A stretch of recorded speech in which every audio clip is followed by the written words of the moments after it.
مفتی طارق مسعود کے بیانات کے لیے مفتی صاحب کے چینل مفتی طارق مسعود آفیشیل کلپس کو سبسکرائب کریں۔ جب آپ ایتھیس سے بحث کرو گے جو سرے سے خدا کے وجود ہی کا منکر ہے، تو اس میں ہم قرآن و حدیث کے حوالے نہیں دیتے، اس میں ہم کس کی بات کریں گے؟ عقل۔ تو بیس جو شروع ہوتی ہے نا سب سے پہلے کسی بھی چیز کو پہچاننے کی، وہ کہاں سے شروع ہوتی ہے؟ عقل سے شروع ہوتی ہے۔ تو اسلام اس چیز کو مانتا ہے۔ قرآن ان لوگوں سے جو خطاب کرتا ہے نا، ایتھیس لوگوں سے، یا جو بالکل ہی مذہب کو مانتے نہیں ہیں، تو عقل استعمال کرنے کا حکم دیتا ہے۔ تو ہر چیز کی بیس کہاں سے شروع ہوتی ہے؟ عقل کی۔ تو اب یہ سمجھیں کہ جو اسلام کو جو پہچانا جاتا ہے نا، محمد صلی اللہ علیہ وسلم کی نبوت کو یا قرآن کو، یہ قرآن سے نبی کو یا نبی سے قرآن کو نہیں پہچانا جاتا۔ سب سے پہلا جو سوال کھڑا ہوتا ہے وہ یہاں سے بات شروع ہوتی ہے کہ اس کائنات کو کوئی بنانے والا ہے یا نہیں ہے۔ یہ عقل سے پتہ چلتا ہے۔ عقل یہ کہتی ہے کہ جو بنی ہوئی چیزیں ہیں وہ خود سے بن نہیں سکتی، اور ایسی مینجمنٹ جس پہ میں دلائل دیتا رہتا ہوں بھی یہ موقع نہیں ہے اس کا۔ جمعے کے بیان میں ایک بات کی نا میں نے، وہ ایک ملحد نے میرے خلاف کلپ بنایا اور اس نے یہ کہا کہ میں نے ایک گاڑی کی مثال دی ہے بیانات میں۔ گاڑی کی مثال، ایک یونیورسٹی کے پروفیسر صاحب نے سوال کیا ایک شاگرد لڑکے سے، اس لڑکے نے مجھے بتایا، ان صاحب نے، کہ یار ایسی بات کر رہا تھا اور میں تو لاجواب ہو گیا۔ یعنی میرے پاس اس ملحد پروفیسر کا کوئی جواب نہیں تھا۔ وہ اعتراض یہ کیا کہ بھائی دیکھو، گاڑی کے ایکسیلریٹر پہ جب ہم پاؤں رکھتے ہیں تو گاڑی چلتی ہے، جب بریک پہ پاؤں رکھتے ہیں تو گاڑی رکتی ہے، تو خدا کہاں ہے؟ تو ہر کام ایک لاجک سے ہو رہا ہے نا۔ خدا تو جب ہوتا جب ہم بریک پہ پاؤں رکھتے اور خدا گاڑی کو چلا دیتا، اور ایکسیلریٹر پہ پاؤں رکھتے تو اللہ گاڑی کو روک دیتا۔ ہم کہتے ہیں یار سائنس نہیں ہے، اصل کون ہے؟ اللہ ہے۔ لیکن ہم تو دیکھ رہے ہیں ہر چیز کی ایک کیا ہے، ایک لاجک کے تحت ہو رہا ہے، ایک سائنٹیفک حقیقت ہے، اس کے پیچھے کوئی سائنٹیفک اسباب ہوتے ہیں۔ تو اس سے پتہ چلتا ہے کائنات بھی کوئی لاجک ہے، سبب ہے جس سے یہ بنی ہے، خدا نے نہیں بنائی ہے۔ بات سمجھ میں آ رہی ہے کہ نہیں آ رہی ہے؟ اس کا میں نے جواب دیا تھا کہ یہی چیز خدا کے کھوپڑی صحیح استعمال کرو نا تو یہی اللہ کے وجود کی سب سے بہترین دلیل ہے۔ گاڑی کا دیکھو، گاڑی سکون کی حالت سے حرکت کی حالت میں چینج نہیں ہوتی جب تک کوئی چینجر نہ ہو۔ کسی چیز کا وجود میں آنا اتنا مشکل نہیں ہے، وجود میں آنے کے بعد ایک کنڈیشن سے دوسری کنڈیشن میں چینج ہونا یہ آسان ہے، وجود میں آنا زیادہ مشکل ہے۔ اب اس پنکھے کو بنانا زیادہ مشکل ہے، چلانا زیادہ مشکل ہے؟ چل سکتا ہے خود؟ چلنے میں کیا تبدیلی ہو رہی ہے؟ پنکھا چینج نہیں ہو رہا، ایک کنڈیشن ہے سکون، سکون سے موشن میں آ رہا ہے۔ وہ انگلش لینگویج ٹیچر بیٹھے، ان کو دیکھ کے مجھے انگلش یاد آ گئی۔ حرکت کے بجائے کس میں آ رہا ہے؟ موشن میں آ رہا ہے۔ بھائی ساکن تھا، اب کس میں آ رہا ہے؟ موشن میں۔ یہ اربوں کھربوں سال گزر جائیں، یہ خود سے اس کا باپ بھی موشن میں نہیں آ سکتا۔ ہمارے دلائل ایسے ہی ہوتے ہیں، وہ کہتے ہیں اس کو سائنس کا نہیں پتا۔ جو جب 2 اور 2 4 کی طرح جو ملحد لوگ مجھے کہتے ہیں اس کو سائنس کا نہیں پتا ہے، جو باتیں 2 اور 2 4 کی طرح ہوتی ہیں نا، اس میں سائنسدانوں کے حوالے دینا حماقت اور بے وقوفی ہے۔ خام خام آپ بحث کو پیچیدہ بنا رہے ہو، اور آپ کو سائنس کا نہیں پتا اس لیے کہ سائنسدان کانسیپٹ سارے سائنسدان ڈارون کو صحیح مانتے ہیں۔ آپ تو ایسے پیش کرتے ہو جیسے سائنس نے یہ ثابت کر دیا کہ کائنات خود سے بنی، حالانکہ ثابت نہیں کیا ہے۔ بہت سے سائنسدان خدا کے وجود کے قائل ہیں، وہ ڈارون کے نظریے کو لطیفہ سمجھتے ہیں، ایوولوشن کو ایک لطیفوں سے تعبیر کرتے ہیں کہ لطیفے ہیں، یہ ڈارون سنا کے چلا گیا ہے۔ کبھی موقع ملا تو ان کتابوں کے حوالے دوں گا انشاءاللہ میں۔ لیکن یہ ایسے بھرم میں لاتے ہیں نا ایتھیس لوگ، جیسے پتہ نہیں انگلش ماریں گے اور اس حوالے دیے۔ اور ایک نے ڈیڑھ گھنٹہ میں نے پرسوں ایک ملحد کا بیان سنا ہے، 1.5 گھنٹہ۔ میں سنتا نہیں ہوں بیانات، لیکن وہ پڑھا لکھا ملحد تھا، بلکہ ملحد نہیں تھا، سوری، وہ سائنٹسٹ تھا، ملحد بھی نہیں تھا، مسلمان ہے، سائنٹسٹ ہے۔ اس نے یہ بات کہی کہ میں مذہب کی طرف نہیں جاتا کہ مذہب کیا کہتے ہیں، لیکن سائنس کیا کہتی ہے میں بتاتا ہوں۔ 1.5 گھنٹہ میں نے اس کی تقریر سنی ہے، A to Z لطیفوں کے علاوہ کچھ بھی نہیں۔ میں نے کہا یار یہ سائنس ہے کہ انسان میں تہذیب کیسے آئی۔ وہ پھر ایک فرانس چلا گیا، پھر وہاں جا کے پتہ نہیں جاپان سے ایک پتلا نکلا ہے، اس پتلے پہ تحقیق ہوئی۔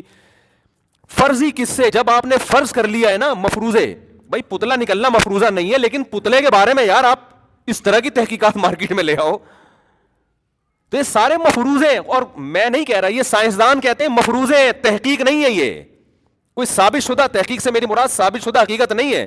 فرض کیا ہے کہ اگر خدا نہیں ہے تو یہ کیسے وجود میں آئی ہے؟ ہو سکتا ہے ایسے آئی ہو سکتا ہے ایسے آئی ہو, تو اس کو کھینچ تان کے نا گھما پھرا کے, کیونکہ ایک جھوٹ چھپانے کے لیے 100 جھوٹ بولنے پڑتے ہیں. تو جب آپ نے فرض کر لیا نا, کیونکہ انسان بڑی عجیب مخلوق ہے, آنکھوں سے دیکھ رہا ہے, پتہ نہیں کتنے میگا پکسل ہے یہ ہماری آنکھوں, جو عام موبائل اتنے میگا پکسل کی ویڈیو نہیں بناتے جو ہماری آنکھ میں کیمرہ نصب. اور میں نے خود یہ سائنٹسٹ سے براہ راست سنا ہے, کسی کتاب میں نہیں پڑھا, یہ براہ راست کسی سائنٹسٹ سے میں نے سنا ہے کہ انسانی آنکھ کو دیکھ کر ڈیجیٹل کیمرہ بنایا گیا ہے, اور اب تک انسانی آنکھ کی مکمل کاپی نہیں ہوا ہے. اب کوئی پاگل اٹھ کے بولے کہ ڈیجیٹل کیمرہ خود سے بنا ہے, مان لو گے کیا؟ تو یار جس کی کاپی ہے, جس آنکھ کو دیکھ کے بنایا جا رہا ہے, اس میں لینس ایسے ارتقاء کے نتیجے میں, ایوولوشن کے نتیجے میں خود بخود ایڈجسٹ ہوگا. یہ سائنس کی بات نہیں ہے, یہ جہالت کی بات ہے, ٹھیک ہے نا. یہ پاگل, یہ خدا سے دشمنی کی بات ہے کہ آپ نے خدا کو اپنی ڈکشنری سے نکالنے کے لیے کیا کیا مفروضے گھڑے ہیں آپ نے. تو سائنس وائنس اس کے قائل نہیں ہے, یہ جو کہتے ہیں نا سائنسدان اس کے قائل ہیں, کچھ قائل ہیں کچھ نہیں قائل ہیں, اور جو قائل ہیں وہ بھی کہتے ہیں یقینی بات نہیں ہے, یہ ایک فرضی ہے, ہو سکتا ہے. بلکہ ڈاروین قائل نہیں تھا. ایک لندن میں ایک صاحب ہوتے ہیں, نام ذہن سے نکل گیا ان کا, وہ انہوں نے ڈاروین کی نظریے میں باقاعدہ لندن میں پی ایچ ڈی کی ہے. انہوں نے مجھے زبردست بات بتائی کہ یہ ڈاروین جو ہے نا, اس کا یہ نظریہ تھا ہی نہیں کہ کائنات ایسے بنی ہے یہ نا اتفاق سے ترقی کر کے. اس کی جو نظریہ ہے نا, وہ نظریے میں جو بات لکھی ہوئی ہے وہ یہ لکھی ہوئی ہے, میرا موضوع آج ڈاروین نہیں ہے نا الحاد ہے, میں اپنے اصل ٹاپک کی طرف آ رہا ہوں. لیکن جب چل پڑا ہے نا آدمی تو پھر اصل میں کلپ بنا کے ادھورے ڈال دیتے ہیں, مصیبت میرے ساتھ یہ ہے. اور ہم نے اجازت بھی سب کو دی ہوئی ہے کلپ بازی کی, یا تو ہم نے اپنے چینل ایسے کنٹرول میں رکھا ہوتا, سب پہ پابندیاں لگائی ہوئی ہوتی نا, تو پھر مسئلہ نہیں تھا. اب مسئلہ یہ کہ بات جب ادھوری ہوتی ہے تو پھر کمپلیٹ کرنی پڑتی ہے. وہ اب آپ نے 20 دفعہ سنی ہوئی ہو, 25 دفعہ پہلے سے سنی ہوئی ہو, تو کمپلیٹ کرنا میری مجبوری ہے. تو ڈاروین کی جو اصل تھیوری ہے نا وہ یہ ہے کہ اگر یہ فرض کر لیا جائے کہ یہ کائنات خود سے بنی ہے, تو پھر اس بات کا زیادہ امکان ہے کہ ایسے بنی ہوگی. یعنی اس نے یہ نہیں کہا کہ یہ لازمی ایسے ہی بنی ہے, اس نے کہا اگر ہم گاڈ کو تھوڑی دیر کے لیے اپنی لغت سے, اپنی ڈکشنری سے ہم نکال دیتے ہیں, تو پھر تو ظاہر ہے کوئی نہ کوئی لاجک تلاش کی جائے گی نا. تو اس نے کہا اقرب الی الفہم, میں اپنی اصطلاحات میں, یعنی فہم کے جو زیادہ قریب آتی ہے وہ اس طرح سے ہوا ہوگا. تو اس کا مطلب وہ خود بھی اس پر مطمئن نہیں ہے کہ یقینی طور پر ایسا ہوا ہے. سمجھتے ہو کہ نہیں سمجھتے؟ تو وہ ہے نا کہ مدعی سست اور گواہ چست, کہ جو دعویٰ کر کے گیا ہے وہ خود اتنا بڑا دعویٰ نہیں کیا, آگے اس کے انڈے بچے وہ اس سے بھی آگے نکل گئے. سمجھ رہے ہو؟ تو میں یہ عرض کر رہا تھا کہ اللہ کا وجود کہاں سے سمجھ میں آئے گا؟ عقل سے. ہاں میں گاڑی کی مثال دے کے جلدی سے کمپلیٹ کروں. ایکسلریٹر پہ جب آپ پاؤں رکھتے ہیں تو گاڑی سکون کی حالت سے موشن کی حالت میں آتی ہے, یہ کسی چینجر کے بغیر ممکن نہیں ہے. اصل بات یہ تھی. تو اس ملحد نے جواب دیا ہے میرے اس کلپ کا کہ یہ دیکھو کائنات کو قیاس کر رہا ہے گاڑی پہ. گاڑی تو بھائی بنی ہوئی چیز ہے, ہم کائنات کے بارے میں بات کر رہے ہیں. گاڑی تو ایک بنی ہوئی چیز ہے نا, جس کو کسی سائنسدان نے بنایا ہے یا کوئی میکینک نے بنایا ہے, اس کو ہم بات کر رہے ہیں کس کی؟ ہر باطل میں ایک قدر مشترک آپ کو پتہ کیا نظر آئے گا؟ وہ آپ کے سوال کو سمجھتے ہوئے بھی بات کو گھمائے گا. وہ کہ وہ کیا کرتا ہے, وہ جو ہے نا ہمیشہ بات کو کیا کرے گا. اصل بات یہ نہیں ہے گاڑی, یہ تو اصل جو میرا سوال یہ تھا کہ گاڑی ایک مادی چیز ہے. مادی چیز ایک حالت سے دوسری کنڈیشن میں چینج نہیں ہو سکتی جب تک کوئی چینجر نہ ہو, تو بن کیسے سکتی ہے؟ تو کائنات بھی ایک مادی چیز ہے. انہوں نے کہا کائنات گاڑی تھوڑی ہے, کائنات کو کسی نے بنایا تھوڑی ہے. یہ تو دعویٰ ہے کہ بنایا ہے کہ نہیں بنایا, یہی تو بحث ہے. ہم اس کو یہ کہہ رہے ہیں کہ گاڑی کی ہمارے پاس ایک مثال ہے کہ دنیا میں کوئی پاگل اٹھ کے کہے کہ یہ کسی گاڑی 4 پہیے لگے ہوئے ہوں اور کہے کہ یہ آٹومیٹیکلی وجود میں آ گئی. کھربوں سال میں بھی نہیں آ سکتی ایسی وجود میں گاڑی. اس کے لیے کوئی چینجر چاہیے ایک حالت سے دوسری حالت میں چینج کرنے کے لیے, اس کو بنانے کے لیے. تو ایک گاڑی نہیں آ سکتی جبکہ وہ مادی چیز ہے. اس سے پتہ چلتا ہے مادے میں خود یہ طاقت نہیں ہے کہ اپنے آپ کو ایوالو کر کے اتنی زبردست مینجمنٹ پیدا کر لے اپنے اندر کہ وہ بے جان سے جاندار بنا, جاندار سے کروڑوں سال میں 2 ٹانگیں, گھٹنے, جوائنٹ سارے فٹ فاٹ ہو کے ایک نر بنا, ایک مادہ بنا, دونوں کے ملاپ سے بچے مارکیٹ میں آنا شروع ہو گئے. اور بچہ مارکیٹ میں آیا نہیں, ماں کی چھاتیوں میں دودھ پیدا ہوا نہیں. یہ نہیں ہو سکتا بھائی, یہ کچھ بھی ہو جائے. تو یہ سب چیزیں عقل کہتی ہے کہ اٹ ازنٹ پاسبل, یہ ممکن نہیں ہے. اور اس مادے پہ تحقیق کر کے ہی پتہ چلتا ہے کہ مادہ خود سے کچھ نہیں کرتا, اس کے لیے کوئی نہ کوئی فورس ہوتی ہے, کوئی طاقت ہوتی ہے. اب سائنسدان نے بنا دیا گاڑی کو, سائنسدان کو بنا دیا کس نے؟ اللہ نے. نہیں آئی بات سمجھ میں؟ یعنی یہ گاڑی تو جاپان کے سائنسدان نے بنا دی. سوال پیدا ہو گیا نا کہ گاڑی زیادہ عجیب ہے یا وہ سائنسدان زیادہ عجیب ہے جو گاڑی بنا رہے؟ سائنسدان زیادہ عجیب ہے. اب ان ایتھیسٹ سے آپ پوچھو گاڑی تو بنا دی آپ کہتے ہو سائنٹسٹ نے, سائنٹسٹ کو کس نے بنایا؟ وہ کہہ رہے ہیں خود سے بنا ہے. وہ نہیں خود سے بن سکتا بھائی, کہہ رہے ہیں کروڑوں سال میں خود سے بنا. ہم کہتے ہیں گاڑی جیسی ایک مشین کھربوں سال میں نہیں بن سکتی خود سے, تو گاڑی کو بنانے والا سائنٹسٹ جس میں دل دماغ گردے پھیپڑے کلیجے اور آنکھیں اور کھوپڑی اور سب چیزیں فٹ ہو, وہ آٹومیٹیکلی خود سے نہیں بن سکتا.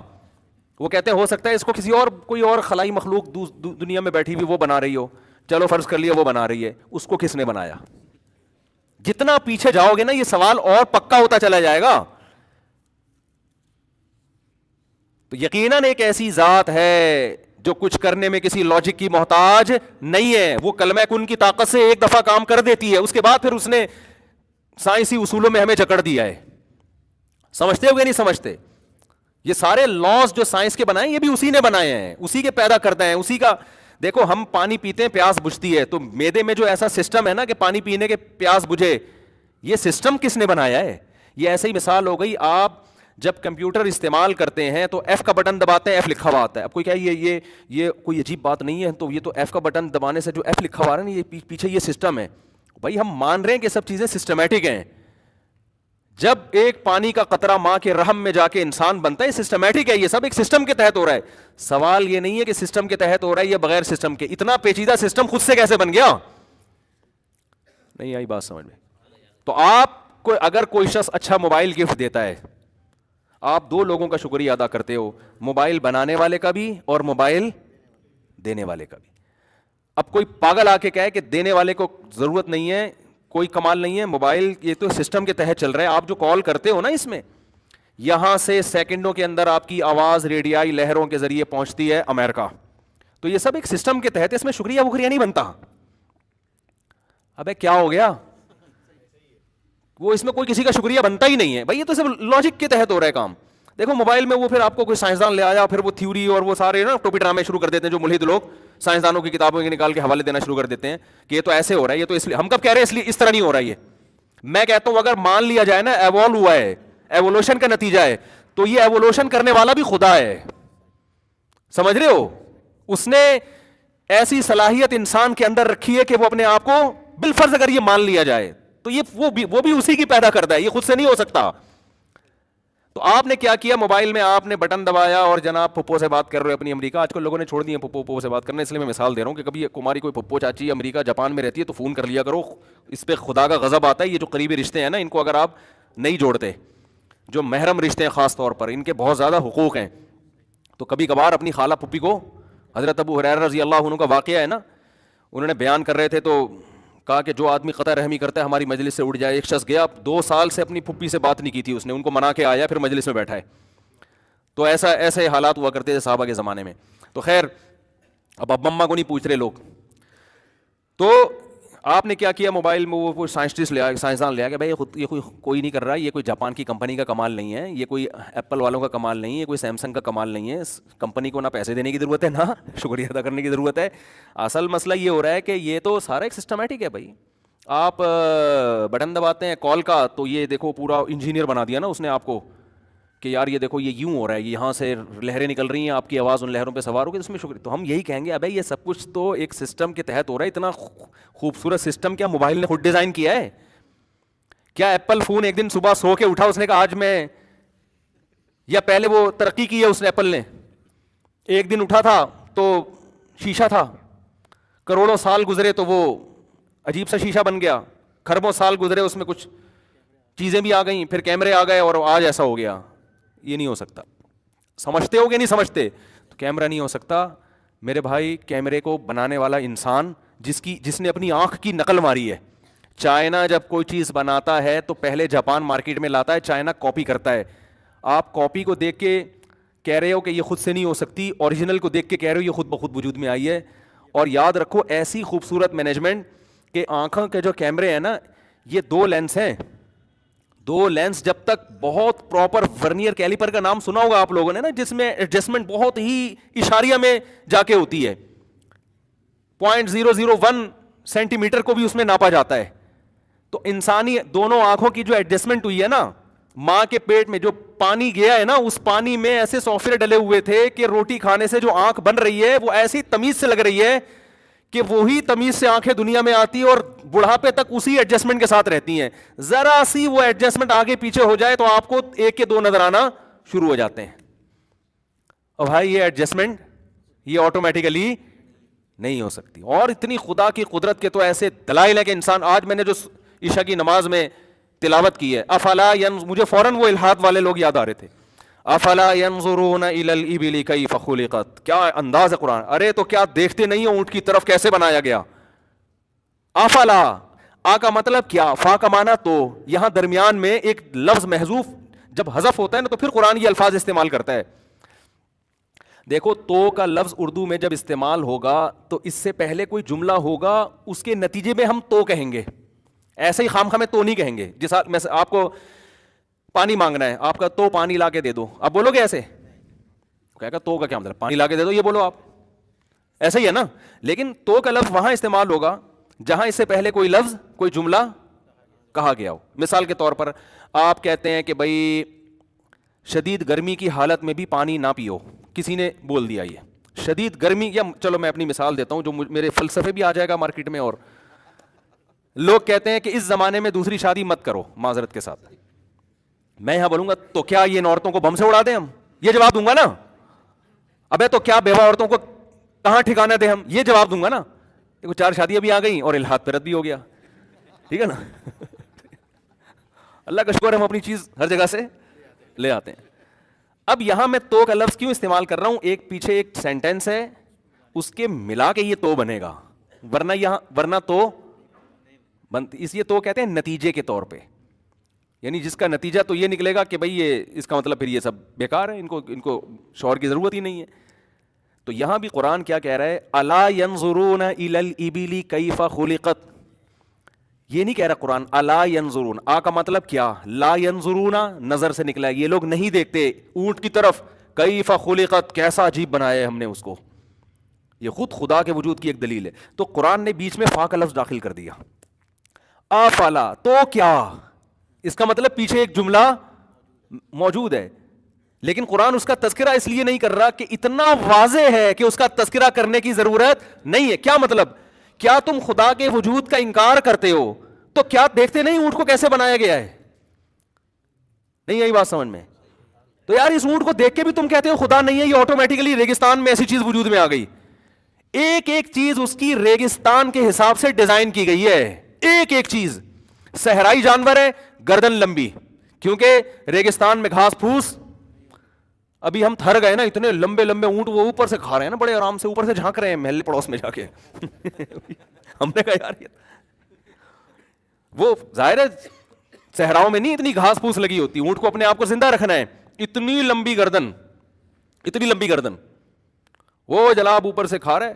اور پھر دیکھو جب دنیا بنی ہے نا, خوب سمجھ لیں, دنیا جب بنی ہے تو کنوینس کے یہ طریقے ایجاد نہیں ہوئے تھے, اور اللہ نے انسانوں کو زمین پہ پھیلانا تھا تاکہ پوری زمین کو وبث منہما رجالا کثیرا ونساء. قرآن کہتا ہے ہم نے آدم اور حوا سے پوری دنیا کو انسانوں سے بھر دیا ہے, اور انسانوں میں لڑائیاں بہت ہوتی تھیں, قبیلوں کی جنگ, مذہبی جنگ, اس بات کا خطرہ تھا کہ انسانوں کی نسل ہی ختم نہ ہو جائے. تو اللہ میاں نے شروع سے انسان کو بقا رکھنے کے لیے ٹریولنگ کا آسان طریقے اللہ نے پیدا کیے, تاکہ یہ ایک ہی جگہ رہیں گے نا تو کلچر بھی سیم ہوگا. بعض ظالم لوگ حاوی آ جائیں گے, وہ اتنا ظلم, آپ تاریخ اٹھا کے دیکھیں ایسا ایسا ظلم ہوتا تھا, اس ظلم سے ہم جب جاتے ہیں نا گلگت میں اور چترال میں, ہم حیران ہوتے ہیں یار کہاں کہاں انسان آ کے صدیوں پہلے آباد ہوئے ہیں. تو عقل یہی کہتی ہے کہ یہ وہ لوگ ہوں گے جو کسی حکومت سے, کوئی بادشاہ بڑا ظالم ہوا تو انہوں نے کہا چلو یہاں سے نکلو, پہاڑوں کے بیچ میں رہے تو وہ پورا ملک آباد ہو گیا. اس طرح اب دنیا آباد ہوئی ہے. تو اب اللہ تعالیٰ نے قرآن میں جگہ جگہ کہا ہے کہ ہم نے راستوں کو آسان بنایا, یعنی انسان کے باقی رہنے کے لیے ضروری تھا کہ وہ دنیا میں ٹریولنگ کرتا, تجارت, پھر پوری دنیا زمین انسانوں کے لیے مسخر ہے. تو اللہ تعالیٰ یہ چاہتے تھے کہ یہاں کی چیز وہاں جائے, وہاں کی چیز یہاں ہے. اب دیکھو مکہ مکرمہ جو تھا نا, مکہ مکرمہ, وہاں پانی کی وجہ سے آبادی ہوئی ہے, لیکن مکہ مکرمہ میں اگر شام کی اور دوسرے ملکوں کی تجارت نہ ہوتی صحابہ کرام تو مکہ تو شاید قحط سے ہلاک ہو جاتا. وہاں پانی نہیں تھا, بہت کم پانی تھا. تو کیا ہے کہ تجارت ہوئی ہے, ریگستان تھے بڑے بڑے. تو یہ تجارت کے لیے تجارت انسان کو, آج دنیا میں تجارت بند ہو جائے تو ہم بھوک سے مرنا شروع ہو جائیں گے. زندہ صرف وہی رہے گا جو درخت اگائے اور کھائے اور اپنا کنواں کھود کے پانی پیے اور بکری کا دودھ پیے اور وہیں ذبح کر کے کھا لے, ٹھیک ہے نا, یہی لوگ زندہ رہیں گے, باقی تو زندہ رہ نہیں سکتے. تجارت سے لوگ زندہ ہیں کہ مجھے میرے اندر کوئی صلاحیت ہے تو میں جو ہے نا وہ آپ کو اس کا فائدہ پہنچاتا ہوں, پھر اس کے فائدے میں آپ سے لیتا ہوں. تجارت ٹریولنگ کے بغیر ممکن بولو نہیں ہے. تو اب کیا ہے کہ یہ تو جہاز اب ایجاد ہوئے ہیں, اللہ نے اسی وقت انسان کے لیے اونٹ پیدا کر دیا تھا. اگر یہ کائنات سب کچھ اتفاق سے ہو رہا ہوتا تو اللہ کی قسم اونٹ جیسا جانور پیدا نہ ہوتا, یہ نہیں ہو سکتا تھا. پہلے تو ساری ٹریولنگ لمبے سفر اونٹوں پہ ہوئے ہیں. اب کوئی بھی جانور اس قابل نہیں ہے کہ اتنی لمبی ٹریولنگ کر کے انسان کو ایک جگہ سے دوسری جگہ پہنچا سکے, وہ عاجز آ جائے گا. وجہ اس کی ہے کہ درمیان میں صحرا بھی آتے ہیں, بڑے بڑے ریگستان بھی آتے ہیں. تو اللہ تعالیٰ نے چند جانوروں کا قرآن میں خاص طور پر ذکر کیا, جن میں اللہ نے گھوڑے کا ذکر کیا, والخیل والبغال والحمیر, فرمایا خچر پیدا کی اللہ نے, گدھا پیدا کی اللہ تعالیٰ نے, اور گھوڑے پیدا کی اللہ تعالیٰ نے, اور اونٹ. ان چار جانوروں کا قرآن خاص طور پہ تذکرہ کرتا ہے. وَتَحْمِلُ أَثْقَالَكُمْ إِلَىٰ بَلَدٍ لَمْ تَكُونُوا بَالِغِيهِ إِلَّا بِشِقِّ الْأَنفُسِ. یہ آیت اتنی مزہ آتا ہے نا اس کو پڑھنے میں. قرآن خود اللہ اپنی نعمتیں بیان کر کے خود اپنی تعریفیں کرتا ہے. کہا وَتَحْمِلُ أَثْقَالَكُمْ إِلَىٰ بَلَدٍ لَمْ تَكُونُوا بَالِغِيهِ إِلَّا بِشِقِّ الْأَنفُسِ, کہ تم بڑے بڑے بوجھوں کو ان جانوروں پہ اٹھا کے ایک ملک سے دوسرے ملک لے جاتے ہو. اگر یہ جانور نہ ہوتے تو شدید ٹینشن اور مشقت اٹھائے بغیر تم یہ کام نہیں کر سکتے. ان ربکم لرؤوف الرحیم, واقعی تمہارا پروردگار بہت رؤوف اور بہت رحم کرنے والا ہے. یہاں بھی اللہ نے خالق نہیں کہا, رب کہا ہے.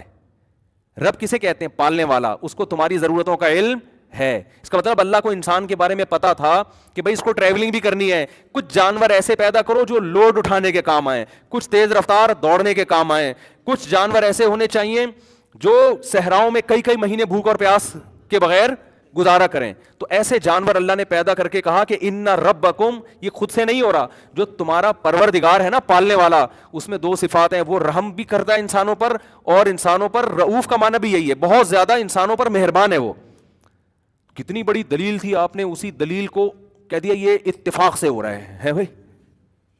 یہ کیا ہو رہا ہے؟ اتنا بڑا اونٹ بن گیا آٹومیٹیکلی, خود بخود. کوئی جرثومہ ہے جا کے اونٹ کی شکل میں, اتنی لمبی گردن اس کی, او بھائی پوری ایڈجسٹمنٹ ایک چیز کے ریگستان کے حساب سے ڈیزائن ہوئی ہے اس کی.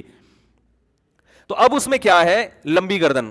قرآن کہہ رہا ہے نا اونٹ اتنی اونچی گردن کہ صحراؤں میں اونچے درخت ہوتے ہیں بعض جو سردی گرمی کو برداشت کر لیتے ہیں, اونٹ کی گردن وہاں تک بولو پہنچ جاتی. دوسری بات, صحرا میں پانی نہیں ہوتا, مالک کے بھی مرنے کا اندیشہ ہوتا ہے. اونٹ پانی کی خوشبو بہت دور سے سونگھ لیتا ہے, اس کو پتہ چل جاتا ہے کہ یہاں کیا ہے؟ پانی ہے. یار یہ بھی ریگستان کے حساب سے ہے اس کے اندر. تیسری چیز, پانی جب آپ کو ریگستان میں اگر مل بھی جائے تو پہلے زمانے میں اسٹور کرنے کے طریقے اتنے زیادہ نہیں تھے. اونٹ اتنا پانی پیتا ہے ایک ہی ٹائم پہ کہ وہ نہ صرف ابھی کے لیے اور بعد کے لیے اپنی ٹینکی میں اسٹور بھی کر لیتا ہے. میں نے تو دیکھا ہے اونٹ کو جب آپ ذبح کرتے ہیں نا, اندر پورا پانی کا ٹینکر نکلتا ہے اس میں, صحیح ہے نا, فائبر کی ٹینکیاں نہیں ہوتی, اس طرح کی پوری ٹینکی نکلتی ہے پانی کی, وہ اسٹور کر لیتا ہے. چوتھی بات, ریگستانوں میں خوراک نہیں ہوتی. چلو اونچا درخت مل گیا, اونٹ خوراک بھی اسٹور کر لیتا ہے.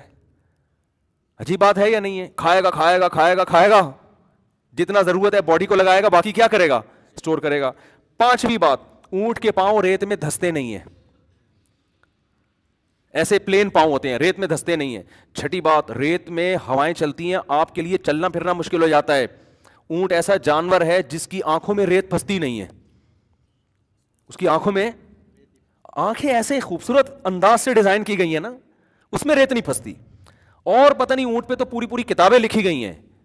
تو ایک چیز کو اٹھا کے دیکھو یار, انسان کہتا ہے بھائی یہ شہد کی مکھی آٹومیٹیکلی یار خود بن گئی, پوری ملکہ مکھی ہے اس کے اندر, مزدور مکھیاں ہیں, ایک مکھی بن جاتی ہے نا, اتفاق سے بننا تھا اس نے بھائی ایک مکھی. پورا دیمک کا پورا ایک سسٹم ہے, دیمک جو اپنا گھر بناتی ہے نا اس میں وینٹیلیشن کا پورا انتظام ہوتا ہے, ٹیمپریچر کو مینٹین رکھنے کا پورا انتظام ہوتا ہے, ہر چیز دوسری سے جڑی ہوئی ہے. تو میں یہ عرض کر رہا تھا کہ یہ عقل کھوپڑی ہی استعمال کی جائے گی. تو کھوپڑی کہتی ہے کہ بھائی یہ اس کائنات میں خود بخود کچھ نہیں ہو رہا. اور یہ جو بے وقوفانہ سوال کرتے ہیں خدا کو کس نے بنایا, بھائی اگر آپ کہتے ہو نہیں کہتے ہو نا کہ خدا خود سے نہیں ہے تو ماننا پڑے گا کائنات خود سے ہے. تو کائنات کو تو ہم جانتے ہیں, وہ کائنات نہیں آپ کی کوئی گرل فرینڈ ہو, کائنات کو تو ہم جانتے ہیں, یہ خود بخود نہیں ہو سکتی. خدا کو تھوڑی ہم جانتے ہیں, تو ہمارے مینٹل لیول سے اوپر ہے, وہ اوپر کی ذات ہے, اس کو تھوڑی ہم جانتے ہیں, پوری حقیقت اس کی نہیں جانتے ہم, بس اس کو اتنا جانتے ہیں جتنا اس نے اپنے بارے میں ہمیں خود بتایا ہے, اتنا جانتے ہیں ہم اس کو, اس سے زیادہ ہم نہیں جانتے, اور اس سے زیادہ ہمیں جاننے پر پابندی بھی ہے. کیوں؟ قرآن کہتا ہے وما اوتیتم من العلم الا قلیلا, اللہ نے تمہیں علم بہت تھوڑا دیا ہے, تو اپنی اوقات سے آگے بڑھنے کی کوشش مت کرو. جتنا بتا دیا اس کی صفات, وہ غفار ہے, وہ ستار ہے, وہ رحیم ہے, وہ کریم ہے, عزیز ذو انتقام ہے, گناہوں پہ اس کو غصہ آتا ہے, نیکیوں پہ وہ بندوں سے محبت کرتا ہے. یہ چیزیں ہمارے کام کی تھی, اللہ نے ہمیں بتا دی, اور اس میں بھی بتا دیا ان چیزوں کی بھی گہرائی میں جانے کی ضرورت نہیں ہے.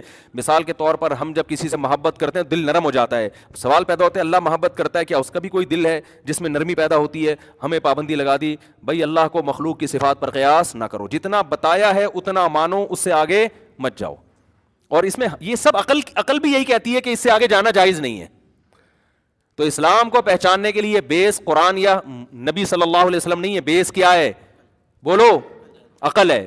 پھر عقل آگے بتاتی ہے کہ جس خدا نے بنایا ہے وہ بے مقصد نہیں ہو سکتا, وہ مقصد صرف پیغمبر بتاتے ہیں. تو اگر یہ پیغمبر غلط تھے اور یہ قرآن غلط ہے تو وہ خدا بتاتا کیوں نہیں ہے, جبکہ اس نے ان کے حق کے ہونے کے دلائل کے انبار لگا دیے ہیں. تو وہ ایک الگ ٹاپک ہے, میں اس کی طرف نہیں جاؤں گا ابھی کیا کیا دلائل ہیں. تو میرے بھائی ہم عقل سے فیصلہ کرتے ہیں, یہ نہیں کہ قرآن سے نبی کو, نبی سے کس کو, قرآن سے. بیس عقل ہے. آپ بیسک ہی چیزوں میں بے عقلی کی باتیں شروع کر دیتے ہو تو آخر تک آپ کی عقل پھر کام نہیں کرتی. ہاں یہ ضرور ہے کہ عقل کا ایک دائرہ کار ہے, ایک حد تک آپ عقل سے کام لوگے, اس کے بعد دیکھو ایک آدمی کو جانچنے کے لیے کہ سچا ہے یا جھوٹا آپ عقل سے کام لیتے ہو, جب ثابت ہو جاتا ہے یہ بندہ سچ بولتا ہے تو پھر اس کی ہر بات پہ آپ اس سے دلیل نہیں مانگتے. وجہ اس کی یہ ہے کہ جب سچا ثابت ہو گیا تو یہ ثابت اسی لیے تو کیا ہے کہ اب جو یہ کہے گا ہم اس کو مانیں گے. عدالت میں یہ کہتے ہیں نا ہر چیز سائنس سے ثابت ہوتی ہے, یہ لوگ ہر چیز میں, ہر چیز سائنس سے ثابت نہیں ہوتی. وسیم کا سبکتگین صحیح ہے, سبکتگین نے چوری کی, عدالت میں آپ سائنس سے ثابت کرو گے یا گواہوں سے؟ دو آدمی جو سچے ہوں ان کا سچا ہونا دوسرے دلائل سے ثابت ہو جائے تو ان سے اس پر دلیل نہیں مانگی جاتی کہ اس نے چوری کی, ان کی گواہی کا اعتبار کیا جاتا ہے. ہاں یہ کہہ رہے ہیں ہم نے اپنی آنکھوں سے دیکھا ہے تو بس دیکھا ہوگا اپنی آنکھوں سے, تو یہ دلیل, اس دلیل کی بیس پہ قاتل کو قتل کیا جاتا ہے, اس دلیل کی بیس پہ چوروں کو سزا دی جاتی ہے. تو یہ کوئی سائنس تھوڑی ہے. تو جب پیغمبر کی نبوت ثابت ہو گئی, سچا ہونا ثابت ہو گیا, تو پھر پیغمبر جو خبر دیتے ہیں اس کے لیے الگ سے آپ کو سائنسدانوں سے مشورہ لینے کی قطعاً ضرورت نہیں ہوتی, وہ خبر صحیح ہوتی ہے. پھر عقل بھی یہی کہتی ہے کہ اس کو مانو. پھر